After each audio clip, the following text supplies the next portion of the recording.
তার প্রতি ভালোবাসাটা অসম্ভব সুন্দর হয় যে তোমার ভাগ্যেই নাই। হঠাৎ করে একদিন অচেনাদের ভিড়ে তোমায় পেয়েছিলাম, তখন বুঝেছিলাম সব পেয়ে গেছি আমি। তেমনি হঠাৎ করেই আবার হারিয়ে গেলে, তখন তোমায় খুঁজতে গিয়ে দেখি তুমি এখনো অচেনাই রয়ে গেলে। অনেক হাসি খুশি ছিলাম যখন তুমি আমার জীবনে ছিলে।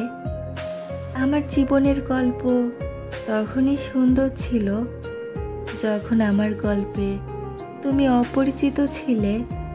আমি মানি আমি বোকা ছিলাম, কিন্তু আমি এটা মানি না যে আমি তোমার অযোগ্য ছিলাম। সবশেষে আমি একজন বিশ্বাসী ছিলাম।